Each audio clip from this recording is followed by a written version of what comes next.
إنما المؤمنون إخوة.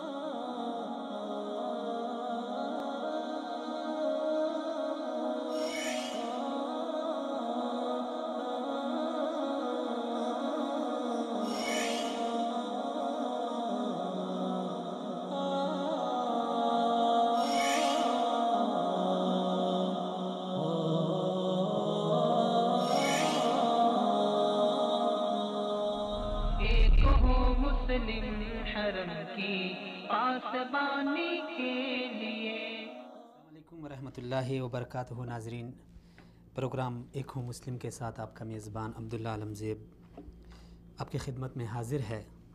ناظرین، اکبر الہ آبادی مرحوم رحمۃ اللہ علیہ نے فرمایا تھا، بے پردہ نظر آئیں جو کل چند بیبیاں، اکبر زمین میں غیرت قومی سے گڑ گیا. پوچھا جو میں نے آپ کا پردہ وہ کیا ہوا، کہنے لگیں کہ عقل پہ مردوں کی پڑ گیا. ناظرین کرام، مملکت خداداد پاکستان کی سیاسی تاریخ اور سیاسی زندگی کو تقریباً 70 سال ہونے کو ہیں، اور کچھ دن بعد ہم 14 اگست یوم آزادی پاکستان منائیں گے، جس سے اس ملک کی زندگی 70 سال پورے ہو جائیں گے.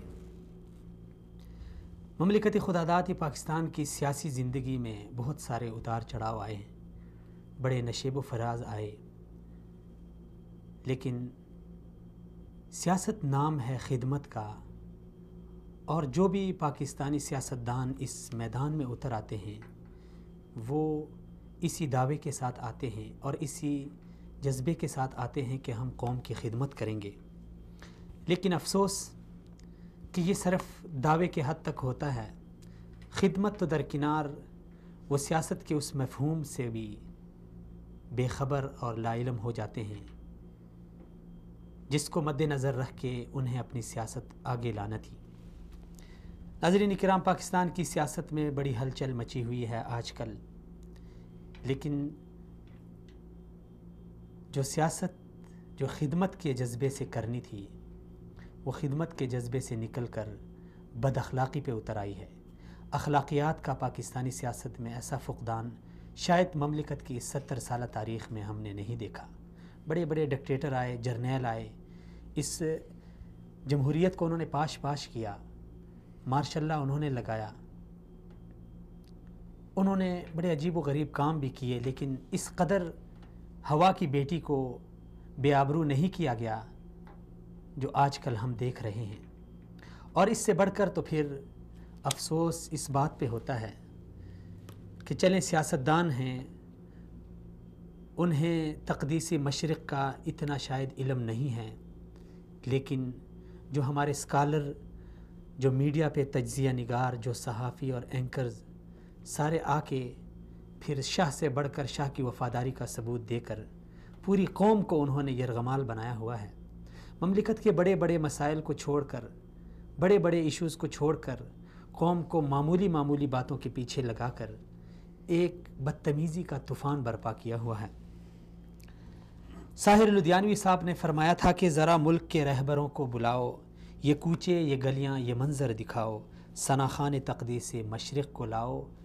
ثناخان تقدیس مشرق کہاں ہیں؟ آج پاکستانی معاشرہ یہ ثناخان تقدیس مشرق کا ایک معاشرہ تھا. مشرقی معاشرہ جو ایک مہذب اور ایک اخلاقی معاشرہ تھا، ہمارا ایک تشخص تھا، ہمارا ایک وقار تھا، ہماری ایک پہچان تھی. ہر ایک میدان میں، چاہے وہ سیاست ہو، چاہے وہ کوئی دوسرا میدان ہو، ہر ایک میں ہماری ایک پہچان تھی. لیکن آج ہم اپنی اس پہچان سے دور ہوتے جا رہے ہیں. آج اسی حوالے سے ہم بات کریں گے کہ پاکستانی سیاست میں کس قدر اخلاقیات کا فقدان ہے، اور خاص کر حالیہ جو صورتحال پہ ہم بات کریں گے. اسی طرح پروگرام ایک ہوں مسلم میں ہم شامل کریں گے، کیونکہ حج کے دن قریب ہیں، اور حج بیت اللہ جس طرح پچھلے پروگرام میں عرض کر چکا تھا کہ عبادات میں ایک واحد ایسی عبادت ہے جو عملی طور پہ ہمیں ایک ہوں مسلم کا میسج دیتی ہے. اس لیے آج ہم اس حوالے سے بھی پروگرام کے دوسرے سیشن میں بات کریں گے. تو بات کرنے کے لیے حسب سابق میرے ساتھ تشریف فرمائے میرے معزز مہمان اور دوست نوجوان تجزیہ نگار جناب جہانزیب منہاس صاحب، بہت شکریہ جہانزیب صاحب، آپ تشریف لائے. جی ناظرین، اگر آپ پروگرام میں ہمارا ساتھ دینا چاہیں اور یہ 2 اہم موضوعات ہیں، اس پر ہم بات کریں گے. اگر آپ بات کرنا چاہتے ہیں یا آپ کے ذہنوں میں کوئی سوال ہو یا کوئی رائے دینا چاہیں یا اپنا اوپینین ہمارے ساتھ شیئر کرنا چاہیں تو ہمارا لائیو کال نمبر ہے 006128006098 یہ ہمارا نمبر ہے، آپ کال کر سکتے ہیں، آپ کو ہم خوش آمدید کہیں گے. جہانزیب صاحب، ثناخان تقدیس مشرق کو لاؤ، ثناخان تقدیس مشرق کہاں ہیں؟ معاشرہ مشرقی معاشرہ تھا، ہر ایک میدان میں ہماری ایک پہچان تھی، لیکن خاص کر آج ہم بات کرتے ہیں سیاست کی میدان کی. سیاست کے میدان میں آہستہ آہستہ ہماری سیاست سے وہ اخلاقیات دور ہوتی جا رہی ہیں. کیا سمجھتے ہیں کہ ہمارا جب اس طرح کی صورتحال رہے گی، جو ابھی حالیہ صورتحال ہے آپ بخوبی اس سے واقف ہیں، تب کیا سمجھتے ہیں ہمارے قوم کس رخ جائے گی، ہمارا ملک کس رخ جائے گا اور ہماری سیاست کا مستقبل کیا ہوگا؟ بسم اللہ الرحمن الرحیم، نحمدہ ونصلی ونسلم علی رسول الکریم، اما بعد. سب سے پہلے تو عبداللہ، یہ ہماری جشن کا مہینہ ہے، 14 اگست آ رہی ہے، اور میں اکثر یہ بات کرتا ہوں کہ جو قومیں اپنے ماضی کو بلا دیتی ہیں ان کا حال لازمی تحریک ہو جاتا ہے. ٹھیک ہے جی، تاریخ ہم نے نہیں کرنا، ہم نے روشن رکھنا ہے، اور ہم نے اپنے آزادی کو دھوم دھام سے منانا ہے، اور اس کے منانے کے بھی کچھ طریقہ کار ہوتے ہیں. اس پہ میں پہلے ایک پروگرام میں بات کر چکا ہوں یہاں افضال صاحب کے ساتھ. اس پہ ہم اگلے پروگرام میں ڈیٹیل سے بات بھی کریں.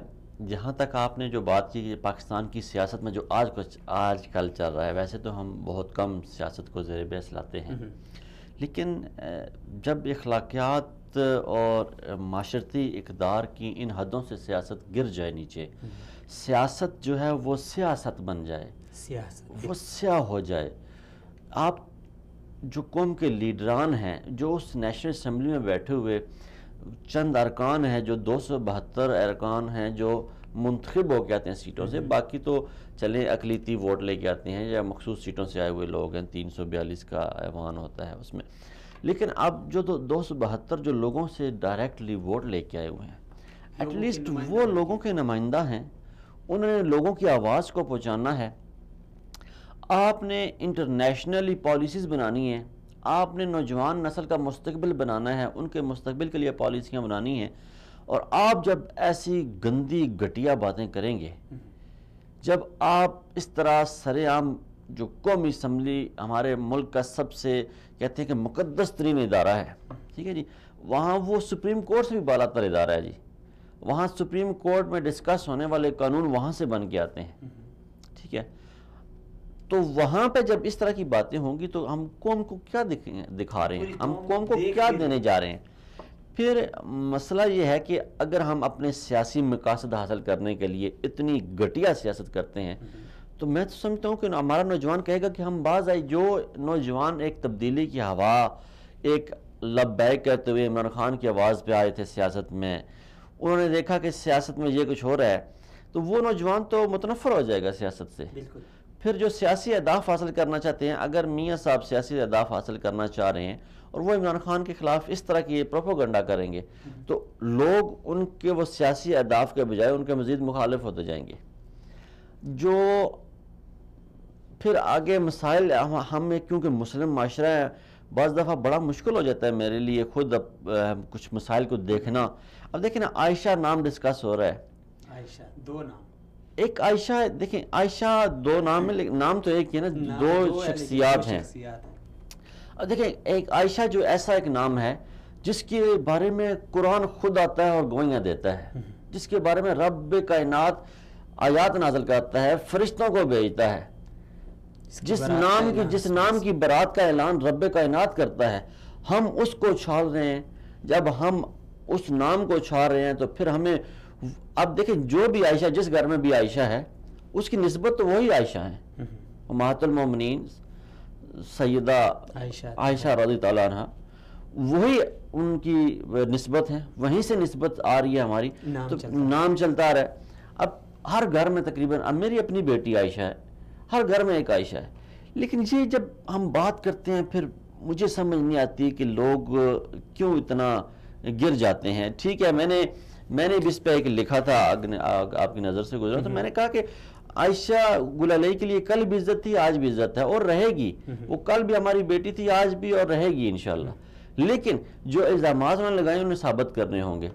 پھر اگر ہم پاکستانی سیاست کی بات کریں تو اس کے جو پاکستانی سیاست میں جو گند ڈالنے کے موجود ہے نا، یہی سوال ہے کہ عائشہ گل علیہ ہو یا عائشہ احد ہو، اپنی طرف سے انہوں نے یہ کچھ نہیں کیا. نہیں، میں آپ کو عبداللہ تھوڑا پیچھے لے جاتا ہوں، میں تھوڑا پیچھے لے جاتا ہوں. اگر آپ نے جو ہمارے بہت سارے ناظرین جو دیکھ رہے ہیں اس ٹائم، اگر وہ لائیو کال کے ذریعے ہمارے ساتھ شامل ہونا چاہیں تو نمبر ہمارا آ رہا ہے، وہ جانتے ہوں گے اس بات کو کہ یہ جو سیاست میں گند آیا نا، یہ 90s کے بعد آیا ہے. جب محترمہ کی ضیاء دور کے بعد محترمہ پاکستان آئی، ان کی حکومت بنی، تو اس الیکشن میں پہلی دفعہ ہیلی کاپٹر استعمال کر کے میاں صاحب نے محترمہ کی پرائیویٹ پکچرز جو ہیں وہ لاہور اور پنجاب میں پھینکوائیں. پھر اس کے بعد رانا ثناء اللہ اس ٹائم تھے محترمہ کے ساتھ، بی بی کے ساتھ، بی بی شہید کے ساتھ تھے رانا ثناء اللہ. تو رانا ثناء اللہ نے کچھ غلط کلمات جو ہے مریم صفدر، اس ٹائم مریم نواز شریف تھیں، ان کے لیے اور محترمہ کلثوم نواز صاحبہ کے لیے استعمال کیے. تو میاں نواز شریف صاحب گو کہ وہ پولیٹیکل بیان سمجھ کے اگنور کر گئے، لیکن اس وقت رانا ثناء اللہ صاحب جو تھے وہ تھے پیپل پارٹی میں. تو پیپل پارٹی نے محترمہ نے ان کے ان بیانات کا، کیونکہ خود وہ عورت تھیں، عورت کا تقدس کو یا عورت کو جو ٹھیس پہنچتی ہے وہ جانتی تھیں، اور ایک ایسا ڈومینیٹڈ معاشرہ مردوں کا جس میں عورت کا باہر نکلنا یا باہر نکل کے کام کرنا بڑا مشکل ہے، اس میں بی بی کو پتہ تھا عورتوں کو کن مشکلات کا سامنا ہے. تو انہوں نے وہاں رانا ثناء اللہ کو اپنی پارٹی سے نکال دیا. اس رانا ثناء اللہ کو میاں صاحب نے لے لیا بڑے خوش دلی سے، اور آج آپ دیکھ سکتے ہیں کہ جب استعمال، اور وہ رانا ثناء اللہ صاحب وہ کینڈیڈیٹ تھے وزیر اعلیٰ کے. یہ پھر سیاست وہاں سے چلتی ہے. پھر اس آگے آپ جاتے ہیں تو 1996 کا جب دوبارہ عمران خان اپنی سیاسی پارٹی بنانے کا اعلان کرتے ہیں، میاں صاحب انہیں دعوت دیتے ہیں کہ آپ ہمارے ساتھ ہیں. تو 93 ٹائلز جو ہے پاکستان کی نایاب ٹائلز کے سمگلنگ کا کیس بنا دیا جاتا ہے عمران خان کی بیوی پہ، وہ کیا نام تھا ان کو، جمائمہ خان.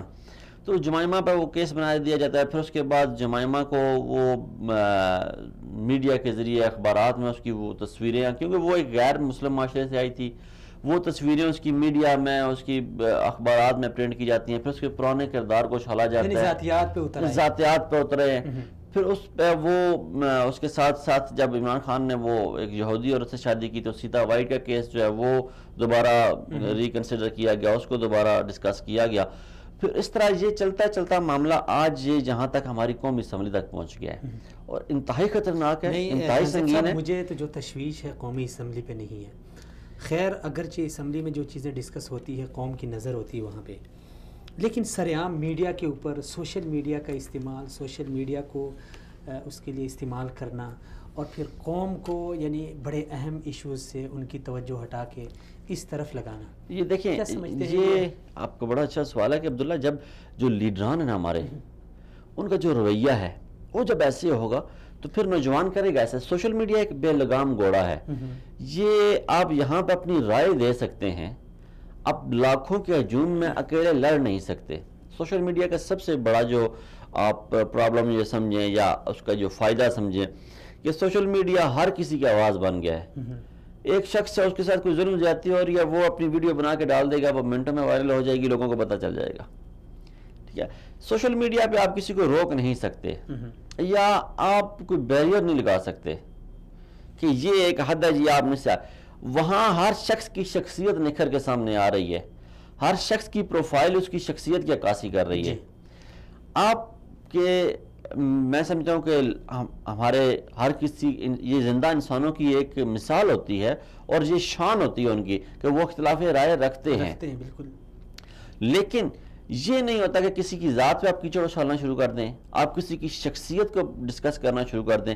لیکن جب آپ سیاست میں آئیں، جب آپ قومی رہنما کہلائیں، تو تب میں سمجھتا ہوں کہ آرٹیکل 62 63 جو ہے وہ آپ کی ذات پہ ہی داخل ہوتا ہے، اسے ڈسکس ہونا ضروری ہے. جیسے اب محترمہ عائشہ گل علیہ نے بیانات دیے، اب میں سمجھتا ہوں کہ یہ جو پارلیمانی کمیٹی بنی ہے اور وہ جو ممبران ہیں، یہ ان کی ذمہ داری ہے کہ اس کو حقیقت کو سامنے لے کے آئیں. اگر عمران خان صاحب آج بھی کو بوائے ہیں، ان کا وہی کردار ہے، ان کا جو ماضی جو ان کی کہتے ہیں جی کرکٹ کے دور میں، لیکن وہ کرکٹ کے دور میں کوئی ایسا سکینڈل عمران خان کا سامنے نہیں آیا کسی کے.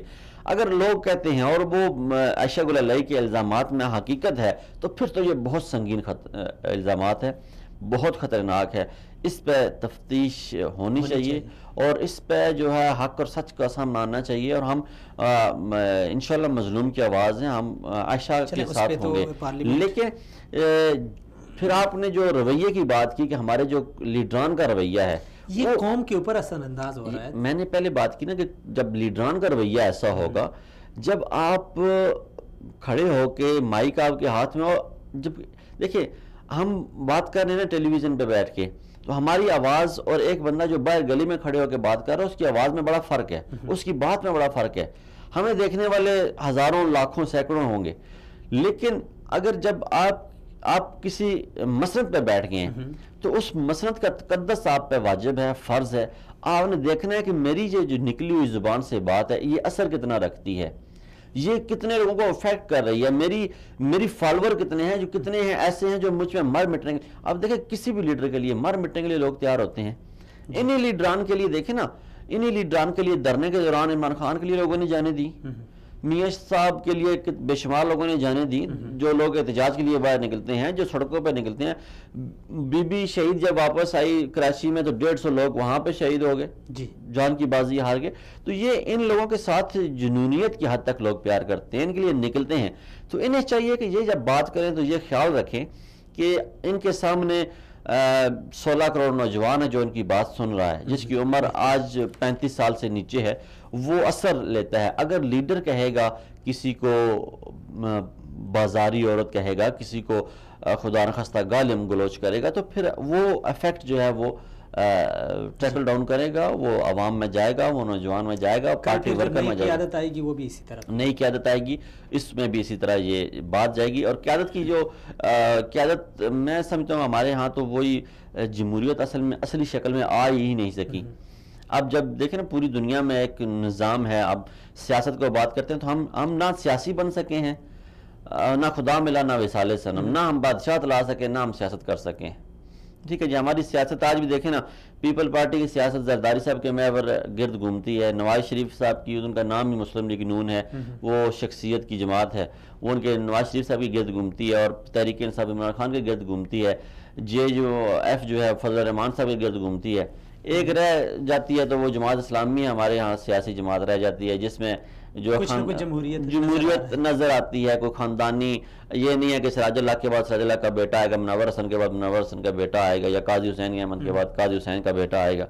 تو کچھ جمہوریت وہاں پہ نظر آتی ہے. باقی تو پاکستان میں کسی جماعت میں جمہوریت نہیں ہے. سیاستدانوں کا جو رویہ ہے، جو ان کے اقوال افعال اور جو ان کا کریکٹر ہے، اس کے اوپر تو قانون یا پارلیمنٹ کی جو کمیٹی ہے وہ حرکت میں آئے گی.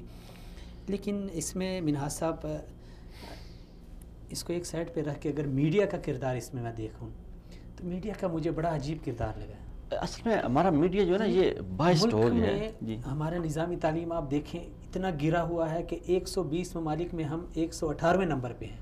ٹھیک ہے. اقتصادی حالت ہماری یہ ہے کہ ہم قرضے لے کے ہمارا بچہ مقروض ہے. دیگر اگر سرحدوں کی آپ لحاظ سے دیکھیں تو ہماری مغربی سرحد پہ ایران کی طرف سے ہم محفوظ نہیں ہے، مشرقی سرحد پہ ہم اس سے انڈیا سے ہمیں خطرہ ہے، روز ہمارے جوان شہید ہو رہے ہیں. اندرونی اگر آپ خلفشار دیکھیں تو بم دھماکے ہیں. اور اگر سیاستدانوں کی صورتحال دیکھیں تو پارلیمنٹ سے نکلتے ہوئے بھی اگلے پہ گالیاں، جاتے ہوئے بھی گالیاں، اٹھتے ہوئے بھی گالیاں، بیٹھتے ہوئے بھی گالیاں. تو اب کیا سمجھ رہے ہیں یہ میڈیا اس وقت کیا کرے؟ یعنی اصل میڈیا کا تو کردار یہ ہے نا کہ وہ ایک شاعر نے کہا نا، ہوئے ذلیل تو عزت کی جستجو کیا جو عشق تو پھر پاس آبرو کیا. میڈیا اس دن میر شکیل الرحمان صاحب کا بیان جو تھا، پاکستان کے سب سے بڑے میڈیا گروپ کے آپ سمجھیں کہ سربراہ ہیں مالک، انہوں نے کہا کہ میں تو بھائی میرا کاروبار ہے. یہ سر انہوں نے کہا صحافت میرا کاروبار ہے. اب جو صحافی ان کے ساتھ لگے ہوئے ہیں جو اپنے آپ کو بڑا چیمپئن صحافت کا کہتے ہیں، وہ اب ان کے لیے تو لمحہ فکری ہے. دیکھیں کسی صحافت میں کوئی اخلاقی اقدار نہیں دیکھیں نا، کسی صحافی کی اخلاقی اقدار جاگی ہے، کسی کی غیرت جاگی ہے کہ اس شخص کو چھوڑ دیں، کہ جو کہہ رہا ہے کہ میں صحافت میرا کاروبار ہے، بھائی میں کاروبار صحافت کو ایک کہتے ہیں جی ایک عبادت ہے، آپ اپنے قلم سے سچ لوگوں کو پہنچا رہے بالکل، ہوتے ہیں، لوگوں کی آپ آواز لوگوں کے اب دیکھیں نا، اگر میرا چینل مجھے یہ کہتا ہے کہ یہ چیز جو آپ کرنے جا رہے ہیں یہ حق اور سچ پہ مبنی ہے، لیکن مت کیجیے گا میرے کاروبار کو اس سے نقصان پہنچے گا، تو میری تو صحافت گئی نا جی۔ بالکل، آپ انسان وہ جب ہم اس کو ملامت سچ کریں۔ ہم نہیں پہنچا سکتے، جب ایک بندہ کاروبار ہے وہ کاروباری مسلطوں کا شکار ہوتا ہے۔ اسی طرح آج کا جو میں نے کہا نا کہ ہوئے ذلیل تو عزت کی جستجو کیا، ان لوگوں کے پاس جو پیسہ ہے وہی سب کچھ ہے ان کے لیے، جو ٹی وی مالکان ہے۔ اب دیکھیں جس دن میاں نواز شریف صاحب نہل ہوئے اور نئے وزیر اعظم حلف اٹھا رہے تھے، اس دن میر شکیل الرحمان صاحب کے ٹی وی چینل پہ جو سب سے بڑا ایشو تھا وہ عائشہ گل علیہ کی جو الزامات تھے وہ تھے۔ ملک کا وزیر اعظم ایک تاریخ بن رہی ہے، آنے والی نسلیں ہمارے بچے معاشرتی علوم میں اس کو پڑھیں گے، مطالعہ پاکستان میں اس کو پڑھیں گے کہ شاہد خاقان عباسی صاحب بھی ہمارے وزیر اعظم تھے، تو وہ چیز نہیں دکھائی جا رہی۔ بہت سارے مسائل ہیں، صرف دیکھیں اگر آپ آج کل سوشل میڈیا کو دیکھیں تو اس میں یہ واضح بات، یا خود آپ ٹی وی کو آبزرو کرتے ہیں، آپ دیکھتے ہیں کہ ٹی وی چینلز کو آپ دیکھتے ہو آپ محسوس کرتے ہیں یہ ٹی وی چینل کس کا ہے۔ اب ہم یہ نہیں کہتے کہ یہ ٹی وی چینل میر شکیل الرحمان کا ہے، یہ سلیمان اقبال کا ہے، یہ فلاں کا ہے، یہ فلاں کا ہے۔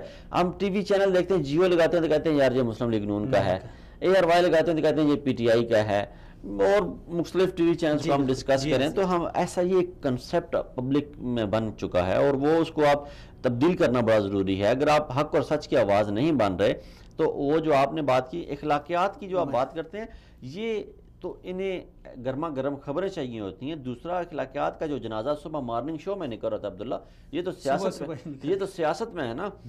ہمیں یاد ہے کہ کسی دور میں صرف پی ٹی وی ہوا کرتا تھا اور صبح 7 بجے تک تو تلاوت لگی رہتی تھی پی ٹی وی پہ، 1 گھنٹہ صبح پورا 1 گھنٹہ تلاوت ہوتی تھی، پھر اس تلاوت کے بعد پھر جا کے آگے کارٹون بچوں کے شروع ہوتے تھے، پھر وہ آگے قوالی شالی چلتی تھی، نعتیں شعتیں چلتی، پھر جا کے خبر نامہ آتا تھا۔ تو آج کل تو مارننگ شو ہی پہ وہ آتے ہیں ڈانس کرتے ہوئے، دوپٹے انہوں نے سروں سے، دوپٹہ لباس کا حصہ ہی نہیں رہا۔ دیکھیں کسی بھی ملک میں جو ہمارا پیمرا ہے وہ ٹی وی چینلز کی بندش پہ لگا ہوا ہے، جو ان کے خلاف بعض ابصار صاحب کی ذات میں کوئی شان میں گستاخی کر دے اس کے خلاف لگا ہوا ہے۔ جو پیمرا ہے وہ ایک ڈریس کوڈ دیتا تھا، اس کی یہ ذمہ داری بنتی ہے نا ڈریس کوڈ دے کہ آپ نے جو ٹی وی اینکر آ رہے ہیں، جو ڈرامہ سیریل آپ کی چل رہی ہیں، جو آپ کے پروگرامز چل رہے ہیں، جو مارننگ شو چل رہے ہیں، ان میں صبح آپ ایٹ لیسٹ آپ نے دوپٹہ سروں پر نہیں اوڑھنا، یہ آپ کی ٹھیک ہے آپ کا ذاتی فعل ہے، لیکن جو پروگرام کی ہوسٹ ہیں محترمہ وہ کم از کم مشکی لباس ان کا تو پورا ہو، وہ پاکستانی لباس تو پورا ہو بھائی، دوپٹہ ہو، شلوار قمیض ہو، اس پہ دوپٹہ ہو، باقی اوڑھے نہ اوڑھے اس کا ذاتی فعل ہے۔ یہ ذمہ داری میڈیا کی بنتی ہے، اور پھر ہمارے اینکرز پرسن جو ہیں انہیں یہ چاہیے کہ وہ جب بات کر رہے ہوں تو وہ ذاتی جو ان کے تعلقات ہیں، چاہے وہ عمران خان صاحب کے ساتھ ہوں، چاہے وہ میاں نواز شریف صاحب کے ساتھ ہوں، چاہے وہ آصف زرداری صاحب کے ساتھ ہوں، انہیں بالائے طاق رکھ کے خدا را جب آپ ٹی وی چینل پہ بیٹھتے ہیں، میں جب ووٹ ڈالنے جاؤں گا تو ظاہر سی بات ہے میں کسی ایک پارٹی کو ووٹ ڈال کے آؤں گا، میں کسی نشان پہ ووٹ ڈال کے آؤں گا، میں اس سے میری شخصیت میری وابستی ہے، لیکن بدقسمتی میری بھی یہ ہے، میں بھی یہ کہوں گا کہ میری اللہ نے مجھے یہ موقع دیا کہ لوگ میری بات کو سنتے ہیں یا دیکھتے ہیں یا پڑھتے ہیں، تو لیکن میری تحریروں سے بھی مجھے خود محسوس ہوتا ہے کہ ایک عکس جھلکتا ہے کہ شاید لوگ یہ سمجھتے ہیں کہ میں ایک پارٹی کے ساتھ ہوں اور میں دوسری پارٹی کے حق میں کبھی بات نہیں لکھ سکتا، یا میں شاید کرتا ہی نہیں ہوں، اس لیے لوگوں کا یہ کنسیپٹ بنا ہے۔ تو اس لیے یہ میڈیا کی اور اینکر پرسن کی، صحافی حضرات کی یہ ذمہ داری بنتی ہے۔ میڈیا کی تو ہو گئی ہے، جو سوشل میڈیا پہ ہمارا نوجوان طبقہ بڑا سرگرم ہے، اور جس طرح آپ نے کہا کہ اپنے لیڈر کے ساتھ جنون کی حد تک وہ جاتے ہیں، اپنی جانیں بھی دے دیتے ہیں، ان کے ایک اشارے پہ وہ روڈ بھی بند کرتے ہیں، کسی کا پاس و لحاظ نہیں رکھتے۔ ان کی بھی تو کچھ اخلاقی ذمہ داری بنتی ہے نا، کہ ایک لیڈر کی محبت میں اس قدر آگے جانا کہ اگلے کو ذلیل کرنا یا اس کی ذاتیات کو ڈسکس کرنا۔ یہ میں نے آپ کو کہا نا کہ یہ عبداللہ یہ ہر کسی کا یہ جو پروفائل ہے نا، پہلے یہ ہوتا تھا کہ بندہ کسی محفل میں بیٹھا ہوتا تھا، بات کرتا تھا، پھر پتہ چلتا تھا یہ کیسا شخص ہے۔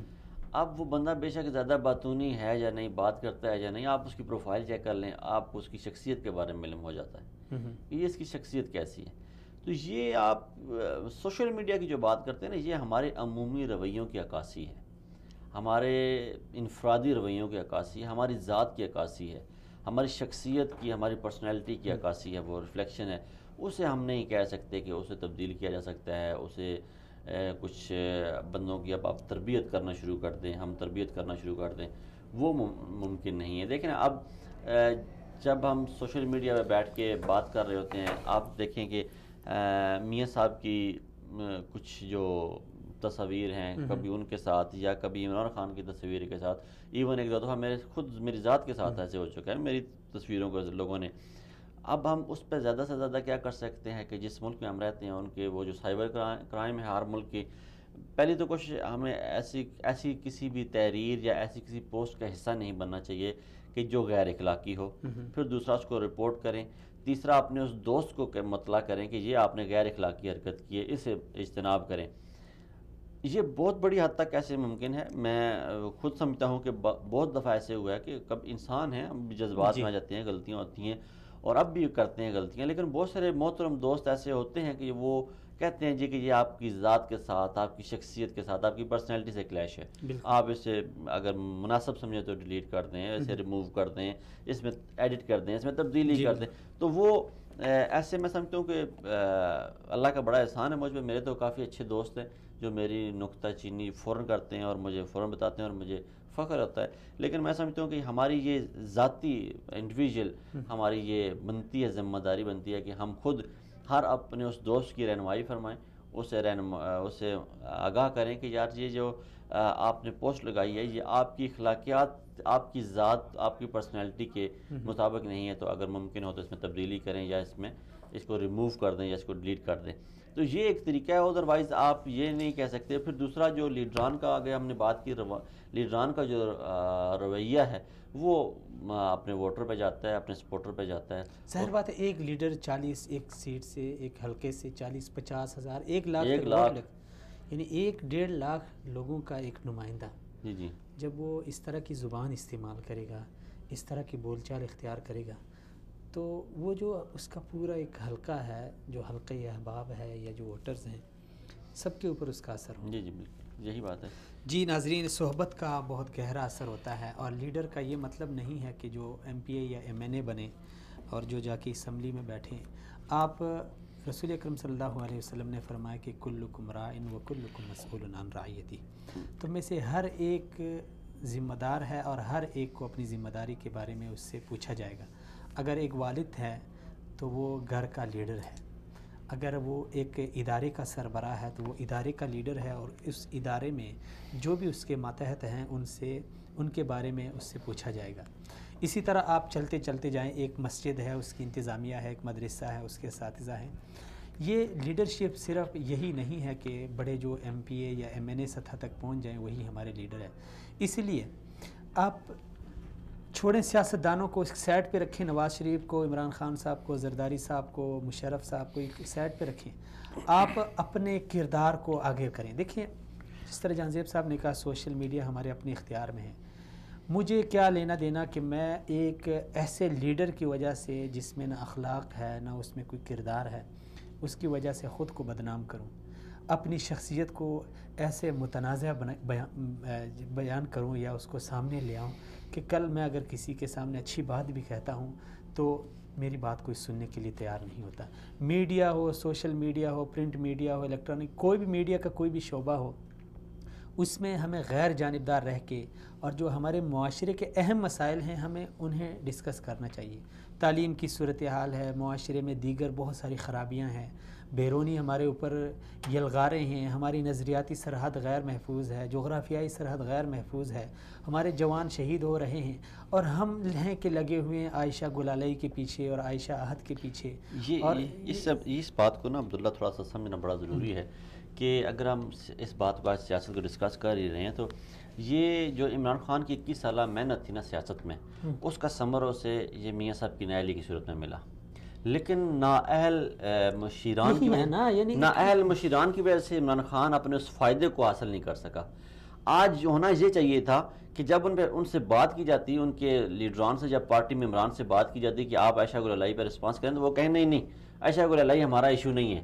آج ایشو ملک کا یہ ہے کہ ایک شخص جو 35 سال سے اس ملک میں اقتدار میں بیٹھا ہوا تھا، وہ شخص پکڑا گیا ہے، وہ نااہل ہوا ہے، وہ کرپشن میں، وہ کہیں چوری میں، وہ منی لانڈرنگ میں نااہل ہوا ہے۔ آج ہم اس کو ڈسکس کریں گے. عائشہ گل علائی کا جو ہوگا وہ پارلیمانی کمیٹی بن گئی, وہ اس کا جواب دے گی اور اس پہ وہی بہتر وہی اس کا بہتر حل ہے. لیکن بدقسمتی عمران خان صاحب کی کہ ان کے ساتھ جو لوگ لگے ہیں یا انہوں نے بتایا جو میڈیا خرید رہے ہیں وہ اپنی ریٹنگ کے چکر میں یا اپنی بزنس کے چکر میں انہوں نے اس ایشو کو اتنا بڑا کر دیا کہ آپ دیکھیں پچھلے آج پورا 1.5 ہفتہ ہو گیا میاں صاحب کو نئے ہوئے, 1-2 دن ڈسکس ہوا, اس کے بعد ڈسکس ہی نہیں ہوا. میں سمجھا یہ مسلم لیگ نون کی بہت بڑی کامیابی اور بہت بڑی فتح ہے کہ انہوں نے ایک کتنا بڑا ایشو جو ان کی سیاسی زندگی اس نے ختم کر دی تھی, سیاسی ان کا قتل کر دیا تھا, وہ آج دوبارہ جی ٹی روڈ کے ذریعے لاہور جانا کی کوشش کر رہے ہیں اور وہ دوبارہ وہ جو کرپشن میں نااہل وزیر اعظم ہیں وہ ہیرو بنتے جا رہے ہیں عوام کی نظروں میں. یہ ہوتی ہے سیاست. عمران خان صاحب کو ان سے سیاست سیکھنی چاہیے اور ان کے لیے ایک خصوصی طور پہ سیاست سیکھیں لیکن یہ الزامات نہ لگائیں. اس پہ ایک آپ کو قطعہ سناتے ہیں. آج یہ جو میاں صاحب جو آج کل سیاسی طور پہ جو کچھ کر رہے ہیں, آپ کا اپنا کلام ہے. نہیں میرا اپنا نہیں ہے جی. یہ جو ہم اپنے بدن خاک میں ملا رہے ہیں, یہ جو ہم اپنے بدن خاک, یہ آپ یہ ذہن میں رکھیں کہ میاں صاحب ہیں, ٹھیک ہے. اچھا, یہ ان کے لیے ہے کہ وہ سیاست, شاعر نے تو ایسا نہیں سوچا. آپ تشریح کریں. یہ جو ہم اپنے بدن خاک میں ملا رہے ہیں, ہم اپنے بجھتے چراغوں کا غم منا رہے ہیں. ہم اپنے عہد کے وہ مطمئن منافق ہیں جو اپنے آپ کو تربیت سے گنوا رہے ہیں. ہوائے عصر کی کوئی تذیت تو کرے ہم سے, ہم اپنے ملک میں ہجر کا دکھ اٹھا رہے ہیں. یہ بدترین سیاہی بھی اپنے بخت میں تھی کہ گھر جلا رہے ہیں اور مسکرا رہے ہیں. اس کی وجہ یہ ہے کہ جب آپ جی ٹی روڈ کے ذریعے جب آپ لاہور جائیں گے, ایک تو آپ لوگوں کو یہ بتانا چاہ رہے ہیں کہ مجھے, جب ہم باقی سیاسی تربیت کی بات کر رہے ہیں تو اس پہ بھی ہم بات کر سکتے ہیں کہ ہم لوگوں کو کیا بتانا چاہ رہے ہیں کہ ملک کے سینئر سب سے اعلیٰ عہدے پہ فائز شخص جو قانون اور آئین کی حفاظت کا ذمہ دار ہے, جو پاس علمبردار ہے, وہ کہہ رہا ہے کہ میرے ساتھ زیادتی ہے, میرے خلاف فیصلہ جو ہے وہ ٹھیک نہیں ہے, آپ نے ثبوت کو آپ نے کوئی نہیں دیا. پھر آپ جب جائیں گے موٹر وے پہ یا جی ٹی روڈ پہ آپ جائیں گے تو وہاں پہ کلیش کی خطرہ ہے. آپ دیکھیں وہاں پہ اگر تصادم ہو جاتا ہے, ایک شخص بھی مر جاتا ہے میاں صاحب کی اس مارچ کی وجہ سے, اس کو کس طرح عبداللہ جسٹیفائی کریں گے؟ ایک ایسی ماں کا بیٹا مر جاتا ہے جس کا ایک ہی بیٹا تھا, کوئی ایسا نوجوان مر جاتا ہے جس کی 4 دن پہلے شادی ہوئی ہے یا 4 دن بعد شادی ہے, ایک ایسا کوئی شخص ایسا جو گھر میں 10 بچوں کا کفالت کر رہا ہے. جی یہ کوئی وہ زمانہ تھوڑی ہے, 20 بھی مر جائیں میں کہتا ہوں کوئی نہیں پوچھے گا, بلکہ انہوں نے جو مروائے ہیں جی ان کا آج تک کسی نے پوچھا ہے؟ کس نے پوچھا ہے؟ ماڈل ٹاؤن میں جو ماڈل ٹاؤن کو آپ چھوڑیں, آپ دیکھیں جو زرداری دور میں جو ایان علی کی جو کرپشن تھی, وزارت داخلہ کا جو افسر تھا جس نے ایان علی کو پکڑا تھا, اسے کس نے مروایا؟ ہم کیا کہیں کہ ایان علی کا ہاتھ نہیں تھا اس میں؟ وزیر داخلہ جو نثار صاحب کہتے ہیں کہ میں تو بڑا علمبردار ہوں, حق اور سچ کا علم بلند کرتا ہوں. ایک انسانی جان, آپ کا متحد افسر ایک مارا گیا. کسی بھی ملک میں آپ دنیا کے تھرڈ کنٹری میں چلے جائیں, کسی گھٹیا فوج کا یا کسی ادارے میں چلے جائیں, جہاں جب اس ادارے میں بات آتی ہے وہاں ان کا کوئی افسر مارا جاتا ہے یا شہید کر دیا جاتا ہے تو وہ ہل کے رہ جاتے ہیں, ایسی انکوائری کرتے ہیں, تاریخ رقم کر دیتے ہیں. یار کم از کم اپنے ساتھیوں کو تو محفوظ کرو. کسی گروہ میں کسی گنڈا ساتھی نے غلطی کی تھی حضرت جی, غلطی کی تھی, لیکن غلطی کی سزا تو یہ تھا نا, وہ باپ کا اکلوتا بیٹا تھا یار, 2 بیٹیاں تھی اس کے پیچھے چھوڑ کے, اس سے کسی کا کیا لینا دینا, اس نے غلطی یہ کی. راجہ پرویز اشرف کے رینٹل پلانٹس کا جو چیک کر رہا تھا نوجوان, اس نے اس کمرے میں خودکشی کر لی تھی, سزائے موت وہ اس نے پا لی تھی. یہ دیکھیں ایسے رویے, جب اس طرح کا, جب اوپر ریاست اس طرح کی کارروائی کرے گی تو آپ کیا سمجھتے ہیں کل اداروں میں جو لوگ ایماندار ہیں وہ ایمانداری سے کام کریں گے؟ اب جے آئی ٹی کے جو ارکان تھے انہیں کیسی نہال ہاشمی کی طرف سے دھمکیاں, طلال چودھری کی طرف سے دھمکیاں, وہ ایک اور وہ کیا نام ہے, ڈینی دانیال عزیز ان کی طرف سے دھمکیاں. تو یہ سارا کچھ کیا گیا ہے نا ان کے ساتھ. یہ ہم کیا کر رہے ہیں اگر, اور پھر جب دھرنے کے دنوں میں عمران خان صاحب نے چیف جسٹس کو لڑکارا, پھر جب یہ چیف جسٹس آیا, جب الیکشن کی وہ ریگنگ کے معاملے میں وہ انکوائری کرے دھاندلی کے معاملے پہ عمران خان صاحب نے تھوڑا رکھا تھا چیف جسٹس آف پاکستان کو، جو بھی تھا اس مسند پہ جو بھی شخص بیٹھا ہوا تھا ہمارے لیے تو چیف جسٹس تھا، وہ معزز تھا، اس کے لیے اس جب دیکھیں نا یہ ہمارے لیڈران جب یہ کہیں گے کہ وہ شخص اچھا ہے جس نے ہمارے حق میں فیصلہ دے دیا اور جس نے ہمارے خلاف فیصلہ دیا وہ برا ہے، تو انہی ججز نے، انہی 5 ججز نے دھاندلی میں میاں نواز شریف صاحب کو پاس کیا، انہوں نے کہا کوئی دھاندلی نہیں ہوئی، میاں صاحب کا اس میں ہاتھ نہیں، میاں صاحب 15 منٹ بعد آئی ٹی وی پہ خطاب کیا، قوم سے خطاب کر کے اللہ اللہ خیر صلی اللہ، آج جب انہوں نے کہا کہ آپ نے ثبوت نہیں دیا آپ مجرم ہیں تو وہ خلاف ہو گئے۔ یہ رویہ جو ہے یہ ہمارے سیاستدانوں کو ترک کرنا ہوگا، اور پھر جیسے ہم نے شروع بات کی تھی کہ ہماری ماؤں بہنوں بیٹیوں کی عزتیں سانجھی ہوتی ہیں، ہم جس معاشرے میں رہتے ہیں ہمارا آج بھی یہ ماننا ہے ماں بہن بیٹی کسی کی بھی ہو، چاہے عائشہ عہد ہو، چاہے عائشہ گلیلی ہو، چاہے مریم صفدر ہو، وہ چاہے ریام خان ہو، وہ ہمارے لیے قابل احترام ہے، محترم ہے، مائیں اور بہنیں اور بیٹیاں ہیں، اس قوم کے سرمایہ، اس قوم کی شان ہے، چاہے وہ عائشہ گلیلی کی چھوٹی بہن ماریہ طور پہ کئی ہو، ہمارے لیے قابل احترام اور محترم ہے، جو وہ کر رہی ہیں ان کا انفرادی فعل ہے، لیکن یہ ہے کہ خدا را اس ملک کی شان، عزت، رتبے اور وقار کا خیال ضرور رکھیں۔ اس ملک نے ہمیں بہت کچھ دیا ہے، ہم اس ملک کو کچھ نہیں دے سکیں، آئیں اس جشن آزادی کے ماہ میں عہد کریں اپنی ذات کے ساتھ، اپنے آنے والی نسلوں کے ساتھ اور اپنے آپ کے ساتھ کہ ہم اس ملک کو اب کچھ انشاءاللہ ڈلیور کریں گے اور دے کے رہیں گے، جو ہمارے اختیار میں ہے، جو ہماری ذات کے اختیار ہے، جو میری ذات کے اختیار میں ہے، وہ میں اس ملک کے لیے اپنا کردار ادا کروں۔ یہ ہماری جب ہم اپنی ذمہ داری ناظرین بنا لیں گے تو انشاءاللہ کوئی طاقت ایسی نہیں ہے، چاہے دنیا ادھر سے ادھر ہو جائے، پھر تبدیلی، معاشرتی تبدیلی آنے سے نہیں رہ سکے گی۔ جب میں ایماندار ہو جاؤں گا، جب میں رشوت لینا چھوڑ دوں گا، جب میں ملک کے ساتھ مخلص ہو جاؤں گا تو تب میرا ملک ترقی کرے گا۔ جب تک یہ میں کہتا رہوں گا کہ آپ جب تک نوجوانوں مخلص نہیں ہوتے ملک ترقی نہیں کر سکتا، اور خود میں مخلص نہ ہوں، تو تب تک نوجوان کیا ملک بھی نہیں ترقی کرے گا اور نوجوان بھی ترقی نہیں کرے گا۔ جی ناظرین، یہاں پہ ایک وقت ہوا ہے ایک بریک کا، بریک کے بعد دوبارہ سے آتے ہیں، اور بریک کے بعد ہم بات کریں گے ایک ہو مسلم کے پروگرام کے دوسرے سیشن میں حج بیت اللہ ایک ہو مسلم کا جو بہت بڑا اور عظیم پیغام ہے۔ پچھلے پروگرام میں بھی میں عرض کر چکا ہوں کہ اب ہم اگر حج دیکھتے ہیں، گھروں میں ہمارا ٹی وی لگا ہوا ہے، یا وصال اردو کی وساطت سے آپ حج بیت اللہ کے مناظر دیکھیں گے تو اس کو اس نیت سے دیکھیں کہ ہم نے کچھ سیکھنا ہے، اسے سیکھنے کی نیت سے دیکھیں۔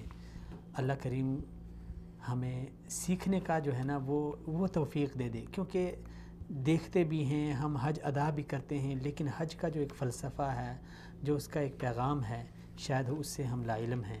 تبھی ہمارے معاشرے میں یہ صورتحال ہے کہ ہم ایک ہی گھر میں رہتے ہیں لیکن ہمارے اندر وہ ایک ہونے کا جذبہ نہیں ہوتا۔ ایک ملک میں ہیں، مثلاً ہم پاکستانی ہیں، لیکن پاکستان میں بھی ہمارے اندر کئی مسلکی فرقے، قومیت، لسانیت، صوبائیت، یہ ساری چیزیں، اور ان تمام چیزوں کو ختم کرنے کے لیے جو سب سے بڑا میسج ہے ہمارے لیے وہ حج بیت اللہ کا ہے۔ آپ دیکھتے ہیں ایک انڈیا سے آتا ہے، ایک پاکستان سے، وہی انڈیا اور وہ پاکستان جو ابدی اور ازلی دشمن ہیں، لیکن حج بیت اللہ میں آ کے وہ دونوں بھائی ہوتے ہیں، کندھے سے کندھا ملائے ایک ہوتے ہیں، ایک جیسا لباس، ایک جیسے ان کی آواز، ایک جیسی عبادت۔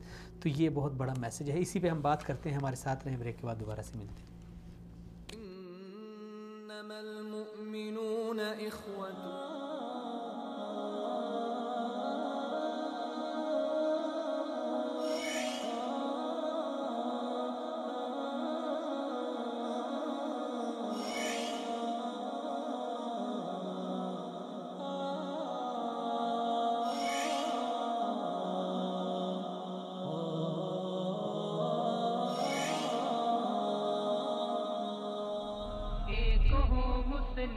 حرم کی پاسبانی کے لیے ویلکم بیک ناظرین، ایک بار پھر آپ کو خوش آمدید۔ ایک ہوں مسلم حرم کی پاسبانی کے لیے، نیل کے ساحل سے لے کر تاب خاکی کاشغر، ہمارا پروگرام ہے ایک ہوں مسلم، اور پہلے عرض کر چکا ہوں کہ حج بیت اللہ ایک ہوں مسلم کا ایک بہت بڑا میسج ہے، بہت بڑا پیغام ہے۔ اگر ہم حج دیکھتے ہیں یا حج میں جاتے ہیں یا حج کو ہم براہ راست ٹی وی چینلز پہ دیکھتے ہیں تو آپ یقین کیجئے کہ آپ اس نیت سے دیکھیں کہ میں نے اس سے کچھ سیکھنا ہے، تو بہت کچھ ملے گا. حج کے حوالے سے جہاں زیب صاحب پچھلے پروگرام میں آپ نے اپنے ایمان افروز تاثرات تو آپ نے ہمارے ساتھ شیئر کیے تھے، لیکن ٹائم بہت مختصر تھا. تو آج ہم چاہتے ہیں کہ آپ نے جو وہاں پہ دیکھا، جو آپ کے تاثرات تھے، ایک ہوں مسلم کا آپ کو پیغام کہاں کہاں پہ ملا اور کیسے کیسے ملا اپنے تاثرات کی روشنی میں؟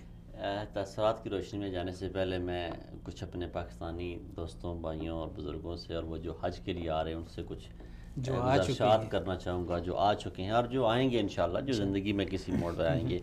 ایک تو میرے دوستوں، بھائیوں، بزرگوں، آپ سے یہ درخواست ہے اس وساطت سے، مثال اردو کی وساطت سے، کہ جب آپ اپنی مائیں، بہنوں اور بیٹیوں کو بھیجیں تو انہیں عبایا ضرور دے کے بھیجیں.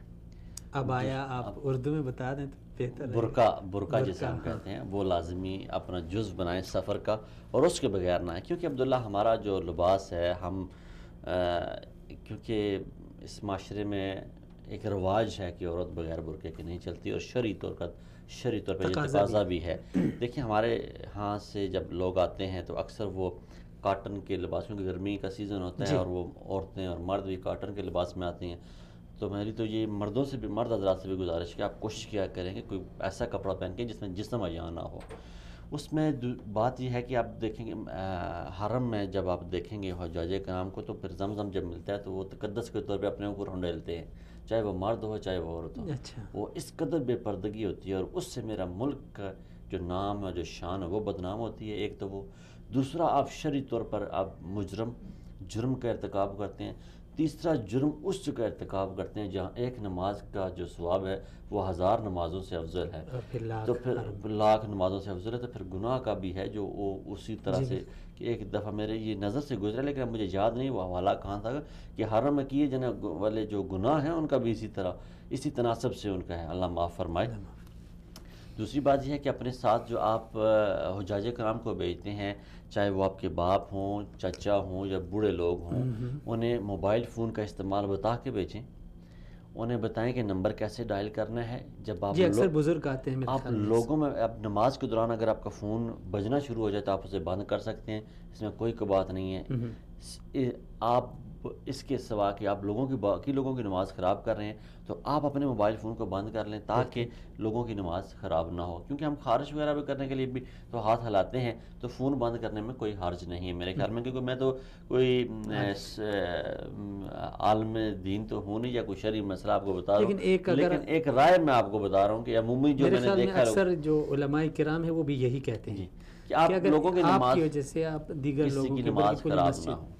تیسری بات یہ ہے کہ آپ جب مکہ یا مدینہ میں جائیں تو وہاں اپنے ہوٹل کا نام سب سے پہلے، اور آپ کا ہوٹل جس روڈ پہ ہے وہ نام سب سے پہلے آپ اسے ذہن میں رکھ لیں، اور اپنا کمرہ نمبر یاد کر لیں، تاکہ اگر آپ مکہ یا مدینہ میں مرد یا عورت میں سے کوئی بھی گم ہو جائے تو وہاں جو گائیڈ پھر رہے ہیں کسی کو بھی آپ کہیں کہ ہمارا یہ ہوٹل ہے، اس روڈ پہ ہے. کیونکہ ایک نام کے یہاں پہ بے شمار ہوٹل ہوتے ہیں.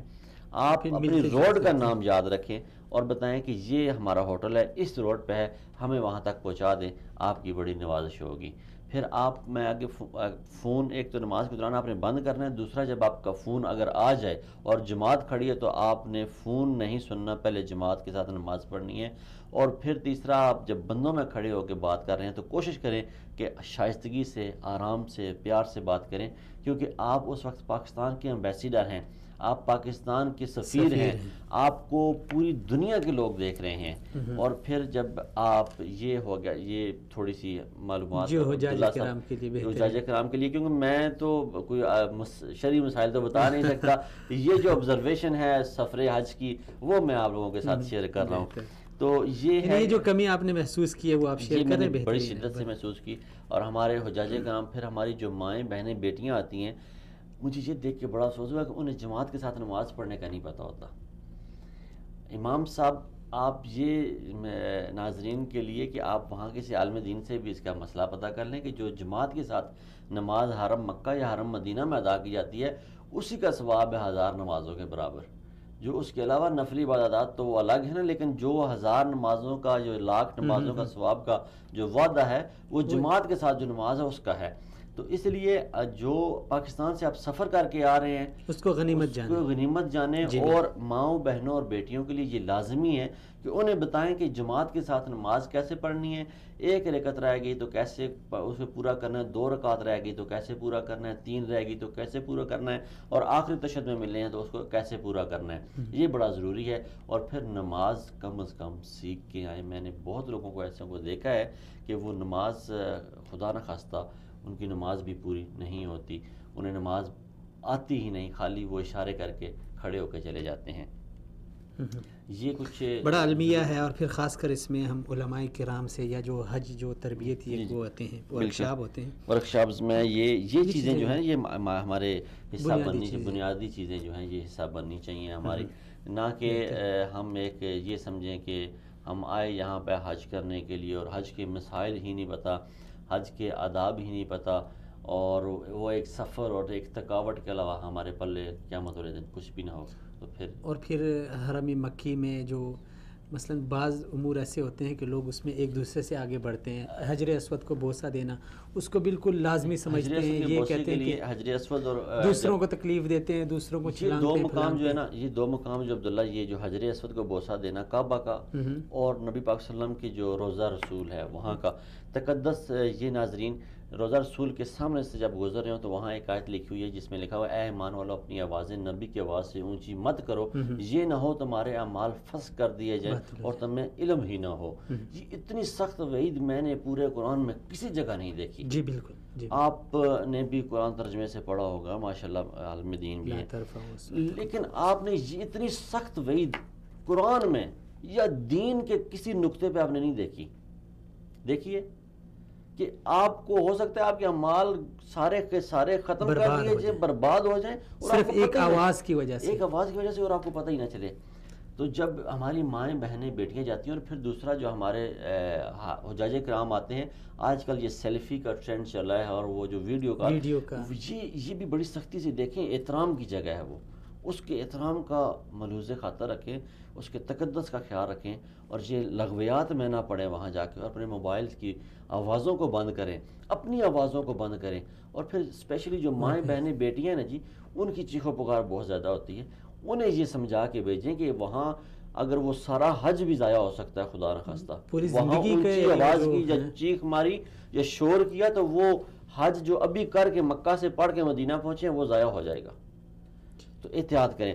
پھر جب آپ نے کعبہ کے بارے میں بات کی تو صحابہ کی ایک جماعت کے ساتھ نبی پاک صلی اللہ علیہ وسلم مکہ میں داخل ہوئے اور کعبہ کی طرف فرمایا, اللہ کمی بیشی معاف فرمایا, حدیث شریف ہے, کعبہ کی طرف دیکھ کر فرمایا, اے کعبہ تو کتنی شان والا ہے, تو کتنے رتبے والا ہے, تو کتنے روب اور دبدبے والا ہے, مگر تجھ سے بھی زیادہ روب اور دبدبے والی ایک چیز ہے, تجھ سے بھی زیادہ شان اور رتبے والی ایک چیز ہے.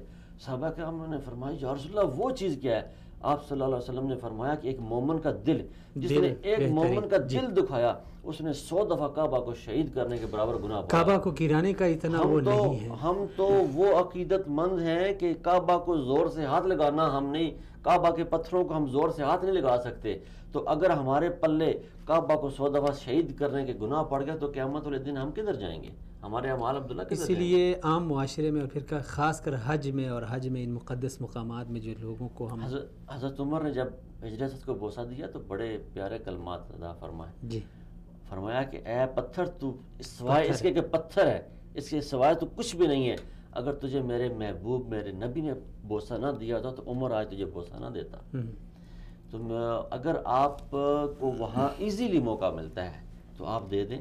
اس کے علاوہ رش میں یہ کیا کہ جانا کہ میں نے حجر اسود کو بوسہ دے دیا, یقین مانیں, یقین جانیں کہ وہ ثواب کا کام نہیں ہوگا اگر آپ کسی کے دل آزاری کر کے, آپ کسی کا دل دکھا کے وہاں پہ جاتے ہیں اور حجر اسود کو لاکھوں لوگوں کے اوپر سے گزر جا کے جاتے ہیں.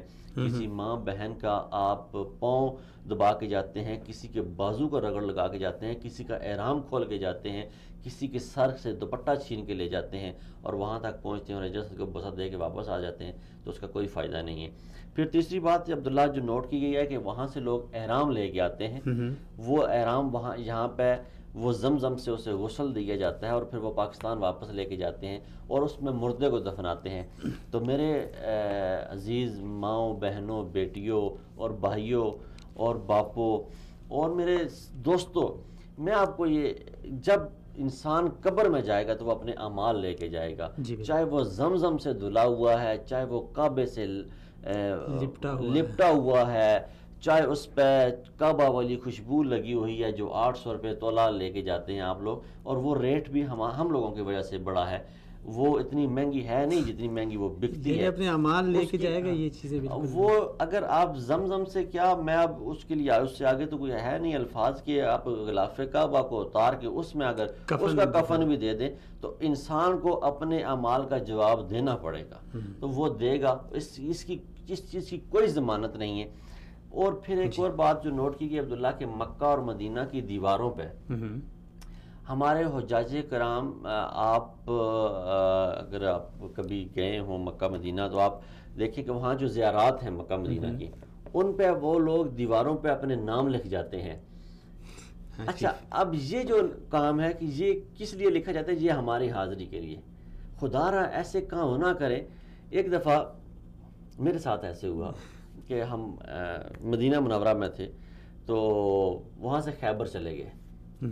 خیبر وہ ایک تاریخی مقام تو ہے ہی ہے جی بالکل، جس کو حضرت علی نے فتح کیا تھا. ٹائم ہمارے پاس بالکل قلیل ہے. بس ایک آخری بات میں اینڈ کرتا ہوں. خیبر پہ ہم پہنچے تو وہاں پہ شدید گرمی تھی اور ہمارے ساتھ بچے تھے، چھوٹے تھے، تو ہم وہاں پہنچے اور وہ اس قلعے کے اوپر چڑھ رہے تھے. ہم چڑھ کے واپس آئے تو وہ پولیس والا آ گیا. ہمارے ساتھ ایک دوست تھا، وہ عام مقامی تھا، وہ عربی جانتا تھا.